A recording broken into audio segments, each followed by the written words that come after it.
시편 41번째 강해 78장 9절부터 64절까지로 가겠습니다. 이 78장은 이미 말씀드린 바와 같이 이스라엘의 그 출애굽 역사를 기록하고 있고, 그 후에 가나안 땅에서 정착과 배교, 그 여호수아서와 그리고 재판관기에 나오는 역사들을 기록하고 있습니다. 그래서 여기서는 단순히 역사라기보다는 이 역사를 통해서 대환란 때를 내다보는 그러한 예언적인 묘사들이 있습니다. 그런 것들을 같이 보게 되면은 이 78장으로부터 교훈을 얻을 수가 있습니다. 9절부터 에프라임 자손들이 무장하였으며 활을 지니고 다녔으나 전쟁의 날에는 물러갔도다. 그 일을 거절하고 지키지 아니하고 그의 율법 안에서 행하기를 거절하였으며 그의 역사와 그들에게 보여주신 그의 이적들을 잊었도다. 그가 이집트 땅 소환들에서 행하신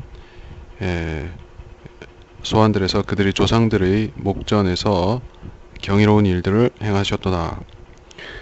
그가 바다를 가르시고 그들로 지나가게 하셨으며 물들을 무더기처럼 서있게 하셨도다. 그가 또한 낮에는 구름으로 온 밤에는 불빛으로 그들을 인도하셨도다. 그래서 이 에프라임 자손들이 전쟁에서 물러갔다. 9절에 이 사실이 성경에 어디 기록되어 있는가 하면은 없습니다. 이 재판관들 중에서 에프라임 출신 재판관들이 있는데 그들이 에프라임 자손이 전쟁의 날에 물러갔다고 하는 경우는 없습니다. 그래서 이것은 대환란 때 일어날 일로 보여지는 것이고, 에프라임 지파가 계시록에서 14만 4천의 12지파 중에서 했죠. 호세아서 5장 9절에 보면 중요한 구절이 나옵니다. 에프라임은 질체가는 날에 황폐하게 되리니 이스라엘 지파들 중에서 반드시 있게 될 일을 내가 알게 하였노라. 에프라임 지파가 대환란 때에 기능을 할 수가 없다. 그 사실을 말하고 있습니다. 10절에 보면 그렇게 된 이유가 무엇인가? 그들이 하나님의 언약을 지키지 아니하고 율법 안에서 행하기를 거절했다. 그래서 이것은 이 북이스라엘 왕국에서 에프라임 지파가 배교를 한 것을 말하는데, 열왕기상 13장 2주 이후, 그러니까 다윗과 아삽의 시대와는 다른 예언을 하고 있는 것이죠.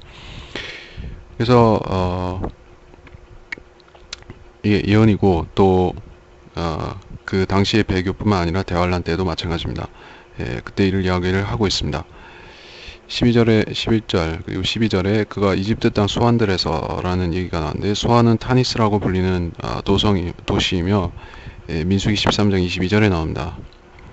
이집트의 수도이기도 했었고, 이사야 19장 11절에 보면 이집트의 수도이기도 했었으며 출발의 장소, 이스라엘 백성이 출애굽할 때 출발한 장소, 그 뜻입니다. 13절에 보면 바다를 가르시고, 이것은 홍해를 가르신 사건으로 물들을 무더기처럼 서있게 하셨다라는 사건이죠.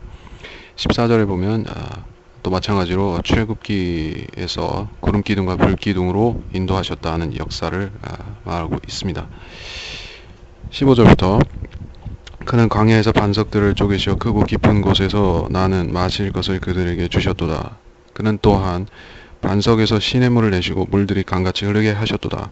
그러나 그들은 광야에서 지극히 높으신 분을 성나게 함으로 그에게 더더욱 죄를 지었도다. 또 그들은 자기들의 욕심대로 먹을 것을 구하여 그들의 마음에 하나님을 시험하였으니 정녕 그들은 하나님을 거역하여 말하였도다. 그들은 말하기를 하나님이 광야에서 식탁을 마련하실 수 있겠느냐? 뭐라 그가 반석을 치시어 물들이 쏟아져 나오게 하시고 시내들을 넘치게 하셨도다. 그가 빵도 주실 수 있느냐? 그가 자기 백성을 위하여 고기를 마련하실 수 있느냐? 하였도다. 그러므로 주께서 이 말을 듣고 진노하시어 야곱에게 불을 붙이셨으며 이스라엘에게도 분노를 바하셨느니라. 이는 그들이 하나님을 믿지 않았으며 그의 구원을 신뢰하지 아니하였기 때문이라. 광야에서 반석들을 쪼개어 마시게 하셨다는 사건. 이 사건이 이건 지구의 물을 땅에 이 샘을 솟게 했다는 말씀을 하고 있는 것이고, 크고 깊은 곳에서 나는 마실 것이라는 말은 이 깊음의 그 물과는 혼동할 필요가 없죠. 깊은 곳이라는 것은 여기 지구의 이 밑에 있는 그런 샘을 말하는 것이지, 이제 우주적인 깊음과는 다른 것이죠. 근데 혼동하는 사람이 있는 것입니다. 그래서 깊음이라는 단어가 성경에 나오는 것을 이것을 이 출애굽 때의 이 사건과 광야에서 물이 나온 사건과 오해해서는 안 되겠다. 그리고 또한 이 대환란 때도 유사한 사건이 또한 일어날 것입니다. 광야에서 샘물이 나는 그런 사건들이 있을 것입니다. 그리고 16절에 반석에서 시냇물이 나왔다. 그것은 단순히 그런 졸졸 흐르는 물이 아니라 그 시냇물, 그리고 내가 시냇물이 나오더니 계속 나와서 결국 강이 되었다. 이게 사막에 강들이 흐르는 흔적들이 그 건기에는 없고, 건기에는 흔적만 남고 이 우기에는 물들이 잠깐 흐르는 그런 것이죠. 그 당시에 그 이스라엘이 진을 치고 그때 거기서 광에서 물들이 샘물이 나오는데, 그러면은 거기 강이 흘렀다. 17절에 그들은 광에서 지극히 높으신 분을 성나게 함으로 죄를 지었다. 시험했죠. 그리고 욕심대로 먹을 것을 구하여 또 시험했다. 그래서 광에서 메추라기를 주셨는데 욕심을 부렸기 때문에 또 많은 백성이 죽었던 것입니다. 19절에 하나님이 광야에서 식탁을 마련하실 수 있느냐, 이것도 마찬가지로 출애굽기와 민수기에 나오는 사실입니다. 20절 반석을 치시어 물들이 쏟아져 나오게 하시고 시내들을 넘치게 하셨는데, 자, 이것으로 하나님을 믿지 아니하고 또 하나님을 시험했습니다. 빵도 주실 수 있느냐, 고기도 주실 수 있느냐, 이렇게 계속해서 시험을 했습니다. 그래서 이 백성의 문제가 무엇이냐 하면은, 하나님께서는 빵도 주실 수 있고 고기도 주실 수 있으며 다 주실 수 있는데 이들은 그런 순수한 마음으로 구한 것이 아니라 시험하는 생각으로, 그렇죠, 하나님의 능력을 제한하고 시험하는 마음으로 구했기 때문에 그들에게 재앙이 돌아온 것입니다. 주께서 말을 듣고 진노하시어 불을 붙이셨다. 이 문자적인 불이 붙었습니다. 그리고 그 불로 타 죽은 백성들이 많았죠. 민수기 16장 35절, 레위기 10장 2절, 22절에 보면 하나님을 믿지 않았고 그의 구원을 신뢰하지 아니하였기 때문이라. 구원받은 사람이 구약적으로 구원받은 사람은 하나님을 신뢰하고 또한 믿는 것이죠. 이 믿는다는 말이, 그 faith라는 이 믿는다는 말이 구약에 두 번밖에 등장 안 하죠. 네, 여기서 믿는다는 말은 하나님을 믿지 않았다 하는 말로 등장한 것이죠. 이 구약에서 믿음이라는 의미가 상당히 부정적이다. 왜냐하면은 이스라엘의 역사에서 통해서 우리가 볼 수 있듯이 그 백성들이 하나님을 신뢰하지 않았다 하는 데서 이 믿는다는 표현이 등장한 것이죠. 믿지 않는다는, 믿지 아니하였다, 신뢰하지 아니하였다는 그 표현이 등장한 것입니다. 네, 이 구약시대의 역사가 그러했고, 네, 지금 예수 그리스도를 통해서 구원받는 믿음의 경륜으로 넘어왔을 적에 이 구약시대의 믿음 없음은 지금은 전부 믿음으로 바뀐 것이죠. 구원받은 사람한테는 예만 있고 아니오가 없다는 것입니다. 그 사람의 영은 불순종하는 이 구약시대 이스라엘의 영이 아니라 하나님께서 새 창조하신 영인 것이죠. 새롭게 하신 영인 것이죠. 그래서 우리한테는 전부 이해가 될 수 있습니다. 그리고 22절에 23절에 구름에게 명하사 하늘의 문들을 여셨다. 이게 무슨 말씀인가? 위로부터 구름들에게 명하사 하늘의 문들을 여셨으며 그들에게 만나를 비같이 내려 먹이시고 하늘의 곡식을 그들에게 주셨느니라. 사람이 천사들의 음식을 먹었으며 주께서 그들에게 먹을 것을 풍족하게 보내셨도다. 그가 하늘에서 동풍이 불게 하셨으며 또 그의 권능으로 남풍을 가져오셨도다. 또 그가 그들에게 고기를 티끌같이 내리시며 나는 새들을 바다의 모래같이 내리셨도다. 그가 그 새들을 백성들의 진중 그들의 처소 주위에 떨어지게 하셔서 그들이 먹고 배불렀으니 이는 주께서 그들의 요구대로 주셨음이라. 그들이 자기들의 욕심에서 떠나지 아니하였도다. 그러나 아직 입에 하나님의 진노가 그들 위에 임하셔서 그들 중에서 가장 살진 자를 죽이시고 이스라엘의 택하신 사람들을 치셨도다. 자, 이 구절을 잘 봅시다. 그러면 23절에 구름의 명하사 하늘의 문들을 여셨다고 했는데 이게 상징적인 표현이냐 하면은 그렇지 않을 수가 있습니다. 만나를 내리신 이 하늘의 문이라는 것은, 문들이라는 것은 문자적으로 하늘에 있는 그 둘째 하늘과 셋째 하늘에 있는 그런 문들을 말할 수가 있는 것입니다. 그래서 그 문들을 여시니까는 만나가 내려왔습니다. 만나는 어떤 음식인가? 24절에 보면 비같이 내립니다. 그리고 그것은 하늘의 곡식이라고 불립니다. 그래서 하늘에서 비가 내리는데 꼭 비만 오는 것은 아닙니다. 우박도 내리고 그 우박에는 여러 가지 성분들이 뭐 인이라든지 이런 여러 가지 비료 땅을 이렇게 풍족하게 하는 성분들이 들어있기도 하죠. 그리고 드문 사실이지만 뭐 하늘에서 물고기가 쏟아진다든지 개구리가 떨어진다든지 하는 그러한 이상한 비도 내리는 것입니다. 게다가 여기서는 곡식이 어떤 그 만나라는 그런 곡식이 내렸습니다. 근데 곡식이라고 해서 여기서 문자적으로 그런 밀이나 보리나 이런 곡식을 말하는 것은 그런 의미는 아닙니다. 그것은 우리가 보면 아는데 사람이 천사들의 음식을 먹었다고 했습니다. 천사들의 음식이다.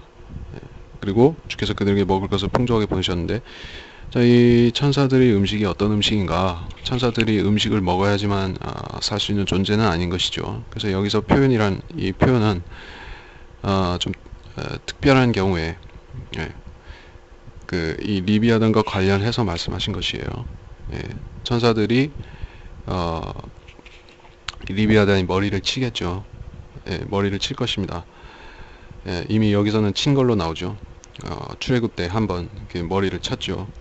그 적그리스도의 예표가 되는 그 아시리아인 파로가 그때 모세를 막아섰는데 그를 쳐버린 것이죠. 그 홍해에서 빠져 죽었죠. 그 파로가 빠져 죽었습니다. 그럼으로써 이 사탄의 머리 중 하나가 손상된 것이죠. 파라오의 머리가 이 사탄의 7머리와 10뿔을 가진 그 짐승의 머리 하나가 손상을 입은 것입니다. 실제적으로 하늘에서. 왜냐하면 이 천상의 정사와 권세는 이 땅과 연결이 되어 있으니까 그런 사건이 있었다는 얘기입니다.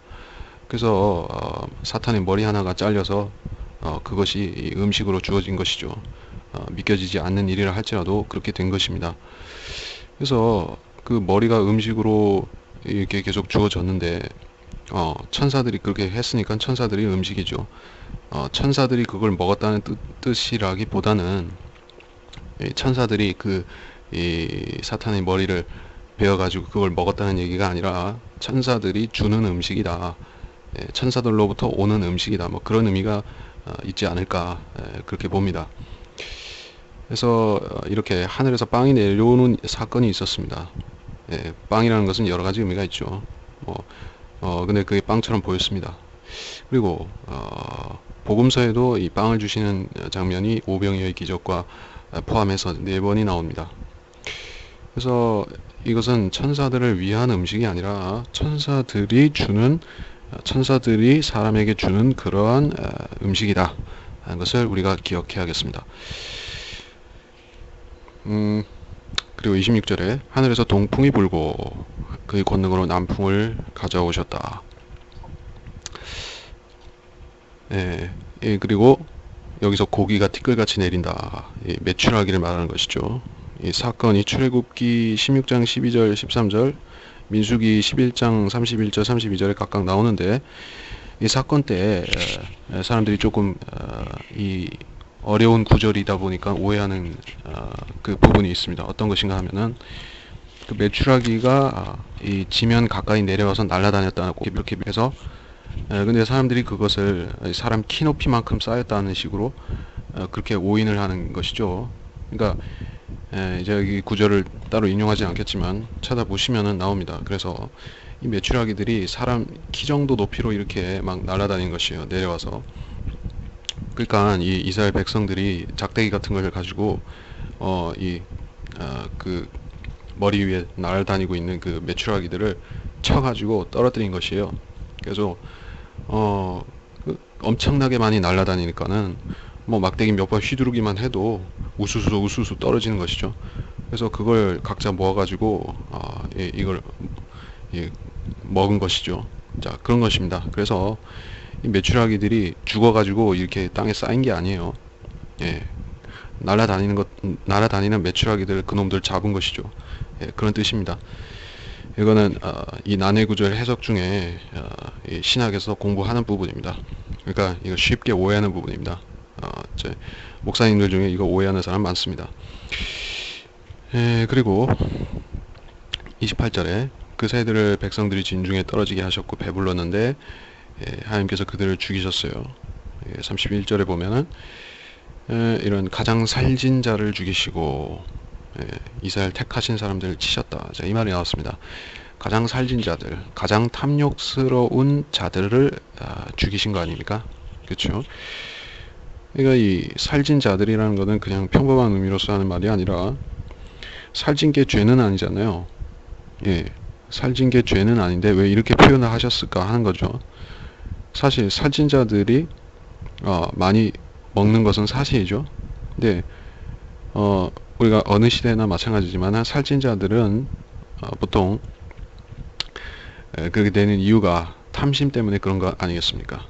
예, 탐심 때문에 먹을 것을 계속 찾다 보니까는 이 탐식하는 것이 결국에는 이 죄로까지 발전을 한 것이에요. 그래서 이 사람들은 만족을 하질 못하고 이 메추라기들을 혼자 먹으려고 엄청나게 잡았겠죠.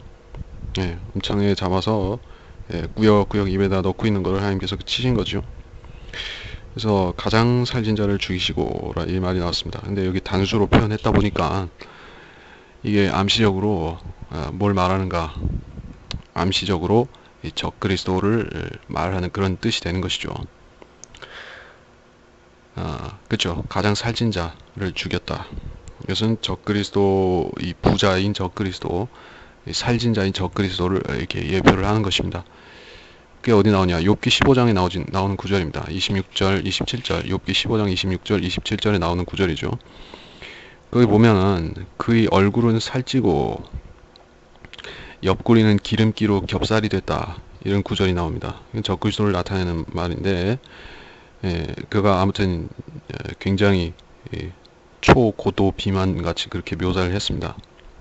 그러니까 이렇게 표현하고 이렇게 연결이 되는 것입니다. 그리고 이 32절부터 이 모든 일들에도 불구하고 그들이 여전히 죄를 지었으며 그의 경이로운 일들을 믿지 아니하였도다. 그러므로 그가 그들의 날들을 헛되이 보내게 하셨으며 그들의 연수를 고난 속에서 보내게 하셨도다. 그가 그들을 죽이시니 그때서야 그들이 주를 찾고 돌아와서 하나님을 열심히 찾았으며 하나님께서 자기들의 반석이심과 높으신 하나님께서 자기들의 구속주이심을 기억하여도다. 그러나 그들이 자기들의 입으로 그에게 아첨하며 자기들의 혀로 그에게 거짓말을 했으니 이는 그들의 마음이 그와 더불어 바르지 아니하고 그의 언약에 성실하지 아니하였습니다. 그러나 그는 긍휼히 충만하시어 그들이 죄악을 용서하시고 멸하지 아니하셨으며 정녕 여러 번 진노에서 돌이키시고 분을 다 내지 아니하셨으니 이는 그들이 육체에 불과하여 가고 다시 오지 못하는 바람임을 기억하심이라. 그들이 광야에서 그를 슬프게 진노케 하며 사막에서 그를 슬프게 하며 얼마나 빈번하였던가. 정녕 그들이 돌이켜 하나님을 시험하였으며 이스라엘의 거룩하신 분을 제한하였도다. 그들은 그의 권능을 기억하지 아니했으며 그가 그들을 원수로부터 구해낸 그 날도 기억하지 아니하였도다. 자, 이거는 쭉 있었던 사실에 대한 설명이니까. 근데 그 탐심으로 인해서 그렇게 사람들이 많이 죽었는데도 계속해서 탐심을 부렸습니다. 그래서 이 이스라엘 백성이 이렇게 계속해서 악을 행하는 것은 우리 시대에 이 거듭난 사람들한테도 주는 교훈이고, 구원받지 못한 사람들은 더더욱이 그렇습니다. 이 사람이 근본적으로 죄로부터 끊어진다는 것은 우리가 죄의 몸을 벗어버릴 때 가능한 일인데, 우리가 법적으로 그리고 이 원리적으로 죄로부터 끊어진 것은 거듭날 때 그렇게 되는 것이지만, 이 죄의 몸 안에 있는 한 이것이 계속해서 작용을 하고 또 이 죄로 인해서 타락시키는 것이죠. 그렇기 때문에 우리가 이스라엘의 이 모형을 우리 그리스도인 안에서도 또 볼 수가 있는 것입니다. 육신적인 부분, 거듭난 사람의 육신적인 부분이 행하는 일들이 똑같이 이렇게 나왔다 하는 것을 우리가 알 수가 있습니다. 그래서 그들이 하나님을 찾았는데, 찾고 기억하고 하는 구절이 나오죠. 34, 35절. 그들이 주를 찾을 때가 있었습니다. 그리고 기억하기도 했습니다. 그런데 겉으로는 그러했지만 입으로 아첨하고 혀로 거짓말을 했다, 이런 말이 나왔습니다. 그런 사실은 여호수아서에도 나오고 에스겔서에서도 그렇게 말씀했습니다. 왜 그러했는가? 경배는 마음으로 드려야 되는데, 우리 시대에도 그렇고 그 당시에도 경배라는 것이 이 제사가 있었고 짐승제사, 희생제가 있었지만은 우리가 첫째로 마음을 정결케 하고 경배를 드려야 됐습니다. 그래서 이 짐승의 피를 뿌려서 제사를 지냈던 것이죠. 제사장들이 먼저 자기 육신과 또 마음을 정결케 한 다음에 백성을 위해서 제사를 드릴 수가 있었습니다. 마찬가지 원리로 우리는 예배를 드리기 전에 우리 입술과 또 마음과 우리 행동을 먼저 점검을 해야 되는 것이죠. 그런 교훈을 주지만 그것을 위선으로 행하게 되면은, 이 이스라엘 백성들이 행한 것 같은 그런 위선으로 행하게 되면은 그것은 두 번 죄를 짓게 되는 것이죠. 그래서 마음을 돌이키고 하지 않은 경배는 결국에 하나님을 자기 편으로 자기 불의한 것을 막으려는 그러한 방패로 삼으려고 하는 그러한 불의한 경배가 되는 것이고 아첨일 수 있는 것입니다. 38, 39절을 보면, 그는 긍휼이 충만해서 용서하시고 멸하지 아니하셨다. 여러 번 돌이키시고 본을 내지 않으셨다. 자, 이 근본적으로 하나님의 자비, 긍휼이라는 속성에 대해서 우리가 보면은 이 신약시대와는 엄연한 차이가 있지만, 신약시대의 자비와 구약시대의 자비는 차이가 있습니다. 하나님께서는 그 이스라엘 백성을 온전히 멸하고 모세로부터 다시 출발하겠다는 그런 진노를 나타내신 적도 있습니다. 만약 그것이 실행되었다고 하면 하나님께서는 그렇게 실행하시고 모세로부터 다시 이스라엘을 만드실 수도 있는 것이었습니다. 왜냐하면 하나님의 능력과 또 역사하시면 제한이 없기 때문입니다. 자, 이것이 칼빈주의자들이 예정에 대해서 착각하는 부분이라 할 수가 있겠습니다. 그러니까 이스라엘이 멸망하지 않은 것은 모세가 구했기 때문이죠. 모세가 하나님 앞에 엎드려서 그런 간절히 구했기 때문에 멸망하지 않은 것이죠. 만일에 모세가 구하지 않았다면 이스라엘 멸망하는 것이죠. 결국에 이 역사의 중요한 사건들, 이스라엘 백성의 운명조한 또한 그러했었고, 성경이 다른 사건들도 마찬가지지만 결국에 결정적인 순간에는 그 지도자, 특히 지도자가 중요하니까 영적 지도자의 그러한 하나님께 엎드리고 구하느냐 하는 그러한 그 사람의 행동, 그 사람의 선택이 좌우를 하더라는 것입니다. 그렇기 때문에 이 성경은 그러한 책입니다. 하나님께서 이 안에 예정이라는 것을 넣어두셨다면 그것은 각 사람의 행동을 미리 아시기 때문에 그 예정이 성립하는 것입니다.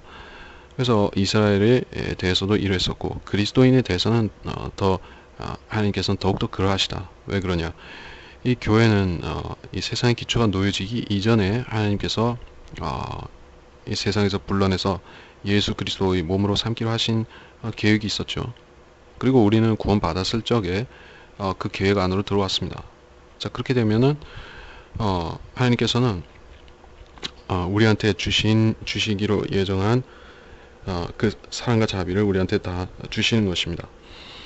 이스라엘 백성이 받았던 자비보다도 더 특별하다고 할 수 있겠죠. 다만 그것이 우리 각자가 개인적으로 하나님으로부터 받기로 예정돼서 받는 은혜는 아니라는 것이죠. 우리가 믿었을 적에, 우리가 우리 발로 주님 안으로 걸어 들어갔을 적에, 몸 안으로 들어왔을 적에 주님께서는 은혜를 우리한테 주셨습니다. 그것이 그렇게 매우 감사하고 고마운 은혜라는 사실을 기억하면 되는 것이죠. 그리고 40절에 보면 어떤 일들로 시험했고 슬프게 했는가. 5가지 죄를 지었습니다. 진노하게 했고, 슬프게 했고, 돌아섰고, 시험했고, 또 하나님을 제한했습니다. 자, 이것은 신구약의 여러 구절들이 나오는데 써놓은 것을 참고를 하시면 되고, 41절부터 제한하였다 이런 말이 나왔습니다. 시험하였을 뿐만 아니라 또 제한하였습니다. 시험과 제한이 각각 언급이 됐는데 우리도 똑같이 육신적인 상태에서 할 수가 있습니다. 어떤 이런 죄를 짓는다는 것은 이스라엘 백성이 그렇게 했을 적에 하나님께서 그들을 죽이실 정도로 중한 죄였습니다. 우리는 그리스도인이 된 다음에 마찬가지 하나님을 시험할 수도 있고 하나님의 능력을 제한할 수도 있습니다. 근데 우리는 그 이스라엘 백성이 즉결적인 그런 하나님의 진노의 심판을 받았듯이 그러한 심판을 받지는 않습니다. 왜냐하면 우리는 기본적으로 예수 그리스도의 피 안에 있는 자비 안에 있어서 크신 용서가 있기 때문입니다. 근데 이것이 중하지 않은 죄라는 뜻은 아닙니다. 이것은 아주 심각한 죄이고 우리 골수를 썩게 만드는 그런 죄인 것입니다. 그러니까 하나님의 능력을 제한하면 어떻게 되는가? 하나님의 시험하면 어떻게 되는가? 먼저 구원의 감격이 없어지고 구원받은 것을 의심하게 되는 것입니다. 그게 하나님의 능력을 제한하는 것이죠. 자기 생각에 하나님께서는 어떤 죄인은 돌보지 않으실 것이다. 어떤 사악한 죄인은 구원받았더라도 선하게 살지 않으면 문제가 된다. 선하게 살면은 돌보시고 선하게 살지 않으면 하나님 버리신다. 이런 식으로 하나님의 능력을 제한하는 것이에요. 이것이 아주 사악하고 고약한 마음새인데 그러면서 자기 자신도 의심할 뿐 아니라 다른 사람에게도 똑같은 의심을 주는 것입니다. 이것이 매우 사악한 일인데 이스라엘 백성이 광야에서 그렇게 했더니 하나님께서 어떻게 하셨습니까? 그들을 죽이시고 그들한테 심히 노하셨던 것이죠. 그렇습니다. 그리고 42절에 기억하지 아니하고 또 기억하지 아니하고 권능을 기억하지 아니했습니다. 하나님께서 많은 권능들을 행하셨죠. 만나를 내려주시고 메추라기와 또 광에서 샘을 솟게 하시면서 또 그들의 신발도 닳지 않게 하시고 또 그들을 여러 해충들과 또 뱀들과 이런 것들로도 보호해 주신 것입니다. 그들은 농사를 짓지 않았는데도 잘 먹고 살았습니다. 세상에 그렇게 편하게 살 수 있는 사람이 어디 있습니까? 광야에 살았다는 것을 제외하고는 그들에게 불편한 것이 없었습니다. 좀 재미가 없다는 것 뿐이었지 실제적으로 아주 생활에 곤란을 겪은 것이 아닙니다. 그런데도 왜 그들을 잊어버렸는가, 기억하지 아니했는가? 너무 편했기 때문에 편하면서 그 편한 시간에 하나님을 찾은 것이 아니라 육신을 만족해 하는 일들을 했겠죠. 그렇기 때문에 잊어버린 것입니다. 43절에 이 표적들을 행하신 일들, 자 다시 그가 이집트에서 그의 표적들을 소환들여서 그의 이적들을 행하실 때 그들의 강들을 피로 바꾸시고 그들이 큰 물들을 마실 수 없도록 하셨으며 여러 종류의 파리떼를 그들 가운데 보내시어 그들을 먹게 하시고 개구리들을 보내시어 그들을 멸하게 하셨도다. 그가 또 그들의 소산을 풀떼기에게 주셨으며 그들의 수고를 메뚜기에게 주셨도다. 그가 우박으로 그들의 포도나무를 서리로 그들의 뽕나무를 죽이셨으며 또 그들의 가축을 우박에 그들의 양떼를 뜨거운 번갯불에 넘겨 주셨도다. 그가 재앙의 천사들을 그들 가운데 보내셔서 맹렬한 분노와 진노와 분개와 고난을 그들에게 퍼부으셨도다. 그가 자기 분노의 길을 트사 그들의 혼을 죽음에서 살려주지 않으시고 그들의 생명을 전염병에 넘겨주셨으며 이집트에 있는 모든 태생 곧 함의 장막에 있는 그들 기력의 첫째를 치셨도다. 소안이 어딘가 하는 것은 타니스다. 이집트의 수도이기도 했다. 그래서 어떤 기적들을 행하셨죠.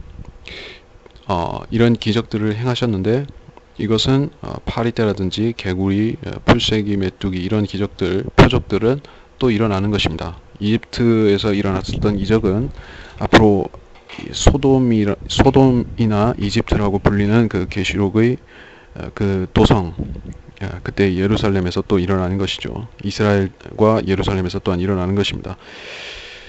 그래서 적그리스도 앞에서 이런 표적들을 행하는 것이 예표적으로 이 파라오 앞에서 벌어졌었다.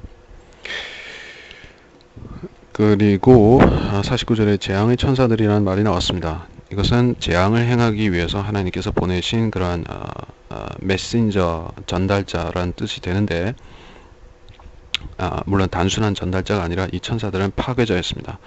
천사들은 영들인데, 영적인 존재, 즉 영들인데, 히브리서 1장 14절 한 영이 아합에 가서 그를 속인다. 왕상 열왕기상 22장 22절 거기 나오죠. 이 거짓말하는 영으로 들어올 수도 있습니다. 악령이 아니라 그냥 영이 그렇게 들어오기도 합니다. 천사들 여러 가지 임무를 수행하니까 천사들은 그래서 사람들 앞에 나타날 때는 남자 사람 같이 나타나는 것이죠. 그리고 멸망의 천사들이 나타나는데 그들은 마찬가지로 사람처럼 나타났고 모세가 하나님의 명령을 받아서 막대기를 들어 올릴 때마다 재앙을 그대로 행했습니다. 재앙의 천사들이 그렇기 때문에 대환란 때도 또 등장하는데, 그렇기 때문에 우리가 이 출애굽기 사건들은 대환란 때 있을 일들이 축소판이다. 유사하게 일어나지만 좀 축소판이다. 그런 것을 알 수가 있습니다. 50절에 이집트에서 첫 태생들을 죽이셨는데 이런 사건은 이 이사야서 37장 36절 사내립에게도 일어났었죠. 이런 전염병으로 통해서 죽이신 건데 그 첫 태생을 죽이신 게 전염병이었던 걸 우리가 알 수가 있죠. 50절에 보면은 어떤 심한 전염병이 일어났기에 그들이 하룻밤 사이에 죽을 수가 있는 것입니다. 우리가 아프리카에서 그런 전염병들이 많이 일어나는 것이죠.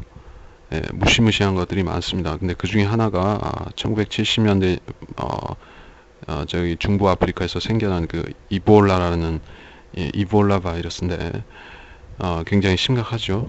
지금도 이 서아프리카로 전염이 되면서 사태가 일어나고 있는데 사람이 며칠 만에 거의 90% 이상 치사율을 자랑하는 그러한 무서운 전염병입니다.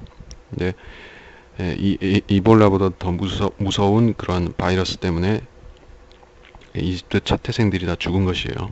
그러니까 하나님께서는 그런 무서운 전염병을 보존하고 계신다는 것이죠.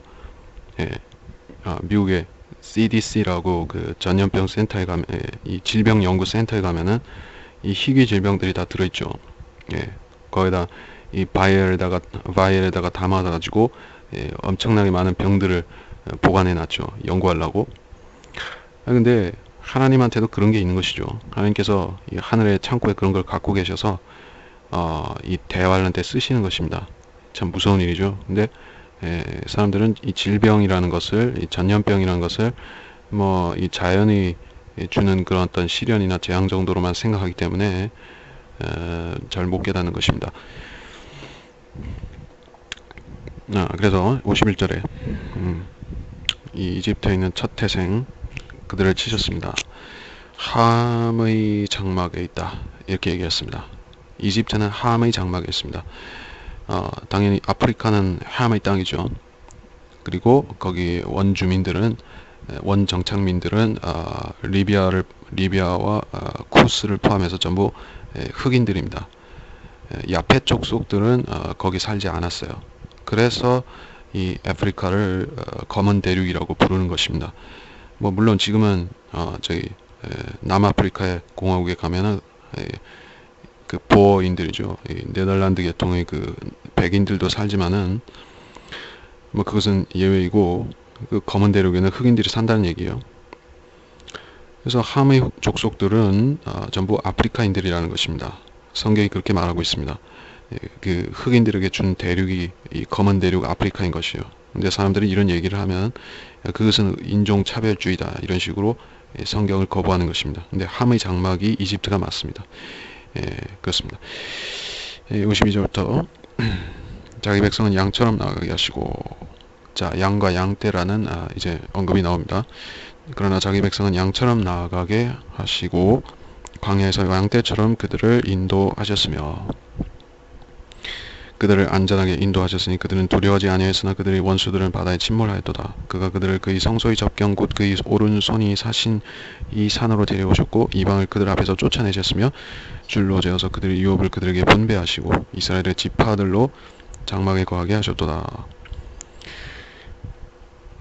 자기 백성은 양처럼, 이 양은 이스라엘 백성을 말하는 것이죠. 양처럼, 양떼처럼 이렇게 얘기했습니다. 이렇게 이스라엘 백성을 양이나 양떼로 묘사를 하고 주님이 잃어버린 양을 찾으러 오신 분이다 하는 것도 결국에 1차적으로 이스라엘의 양떼를 말하는 것입니다.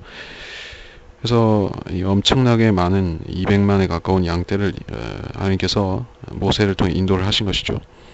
근데 그들을 하나님의 계획에 맞춰서 인도했습니다. 잃어버리지 않고. 그래서 그들을 안전하게 인도했습니다. 그들의 원수들은 바다에 침몰하였다. 출애굽기 15장에 나오는 사실인데 이건 역사적인 사실이고 54절에 성소의 접경이라는 말이 나왔습니다. 시온산을 말하는 것이죠. 그래서 이 시온산은 이 성소로 예정이 되어 있는 그런 산이었고 이 아브라함이 이 예수 그리스도 모형으로서 이삭을 드릴 때부터 이 지역은 그러한 성소로서 예견이 된 지역입니다. 그리고 하나님이 오른손이 이 땅을 사셨다고 되어 있어요. 어떻게 이 땅을 사실 수가 있는가? 이 주위산, 이 시온산을 예수님이 사셨다. 그렇다면 여호수아서에 보면은 이 주위산이 어디인가 하는 것을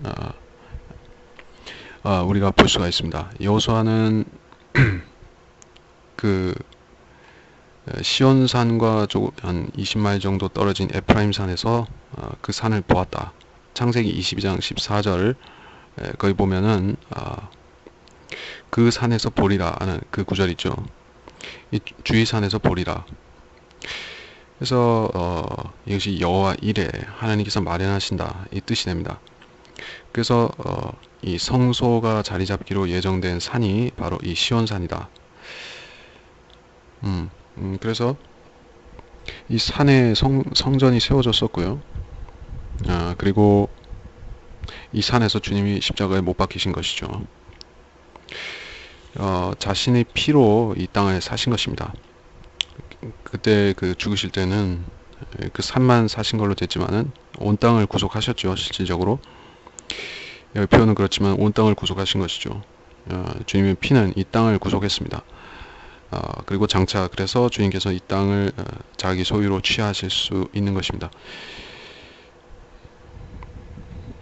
이 55절에 이방을 그들 앞에서 쫓아내시고 줄로 재어서 분배하시고, 자, 이거 여호수아서에서의 역사를 말하는 것입니다. 56절부터 그러나 그들은 지극히 높으신 하나님을 시험하고 노하시게 하시며 그의 증거들을 지키지 아니하고 오히려 그들의 조상들과 같이 배반하고 친실하지 않게 행동하여 속이는 활처럼 빗나갔도다. 그들이 자기들의 산당으로 그를 노하게 하였으며 자기들이 조각한 형상들로 그를 질투하게 하였으니 하나님께서 이 일을 들으시고 진노하시어 이스라엘을 크게 증오하셔서 실로의 성막 곧 그가 사람들 사이에 세우신 장막을 떠나시고 그의 능력을 사로잡힘에 내어주셨고 그의 영광을 원수의 손에 내어주셨도다. 그가 또한 자기 백성을 칼에 넘겨주셨고 그의 유업에게 진노하셨으니 그들의 청년들은 불에 소멸되었고 그들의 처녀들은 혼인하지 못하였도다. 그들의 제사장들은 칼에 쓰러지고 그들의 과부들은 애곡도 못하였도다. 이 재판관계의 역사를 말하고 있습니다. 이 57절, 58절은 그러합니다. 근데 이 재판관기 1, 3장, 4장, 6장, 10장 그 역사를 계속해서 말하고 있는데 이 59절에서 61절 사이의 일은 이건 북이스라엘이 아시리아에 잡혀가는 사건을 그렇게 말하고 있는 것으로 보입니다. 그리고 62절에서 64절 사이에 이런 사건이 있었느냐, 언제 있었느냐. 이 실로의 성막이 있었다는 것은 필리스티아인들이 언약궤를 탈취해 갈 때 그때 있었던 일입니다. 사무엘상 4장 11절에 보면 나옵니다. 그리고 언약궤를 다시 돌려보냈는데 그래서 언약궤는 실로에 있었습니다. 다윗이 실로에서 예루살렘으로 가져왔고 역대기상 15장에 보면 가져왔고 그래서 실로에서 하나님이 떠나신다, 즉 버림받아서 그것이 황폐하게 된다는 뜻인데 그런 사건 자체는 없었습니다. 사무엘상에서 4장 11절에선 제사장들이 쓰러졌는데 그거는 엘리 두 아들이 그러했고 과부는 그 엘리 며느리 중 하나가 그렇게 됐었죠. 그래서 이것은 이 사건은 그 사무엘서에서 있었던 역사가 아니라 예언인데 언제 있을 예언인가? 앞으로 대환란 때 그의 유업, 주님이 유업에게 대해서 진노하실 때 일어날 사건을 확실히 예표를 하고 있는 것입니다. 다니엘 70째 주에 있을 그 사건에 대해서 61절, 64절이 말씀하고 있다는 것을 우리가 알 수가 있습니다. 이렇게 해서 이번 시간은 마치겠습니다. 이번 시간 강의를 통해서 쭉 이스라엘의 역사를 보게 되었는데 역사만 있었던 것은 아니고 대환란 때 있을 일들에 대한 어떤 그림을 보는 것이죠.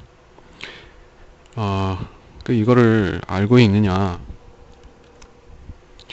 인식을 못하느냐 하는 것이 큰 차이가 있는 것입니다. 이걸 모른 채로 읽으면은 교훈도 안 되고 교리도 안 되는 것입니다. 우리한테 교훈이 뭐가 되어야 되느냐? 우리의 육신은 이스라엘 백성과 같다. 육신은 육신의 만족을 구한다. 그래서 만족을 구할 때마다 하나님께서 치실 수밖에 없다. 진노하실 수밖에 없다 하는 사실을 우리가 깨달을 수 있는 것입니다. 그래서 사람이 탐심을 잘 할 수가 있는 것이죠. 만족을 모른다. 이게 영적인 교훈이고, 반면에 또 우리가 이걸 대환란 때 있을 사건들의 예표로서 보자고 하면, 예표로서 본다 하면 이 사건들은 또 반복이 될 것입니다. 물이 피로 변한다. 강들이 피로 변하고 또 개구리와 또 파리떼와 이런 것들이 또 나타날 것입니다. 계시록에 보면 또 메뚜기들이 나타나는 것이죠. 여기서 메뚜기, 출애굽기에서 그 메뚜기 때는 실제로 풀색이고 또 메뚜기였지만은 대환란 때는 또 더 무서운 메뚜기 때가 나타나는 것이죠. 사람을 해치는 그런 메뚜기 때가 오는 것이죠. 자, 이렇게 유사한 것들이 많이 나타납니다.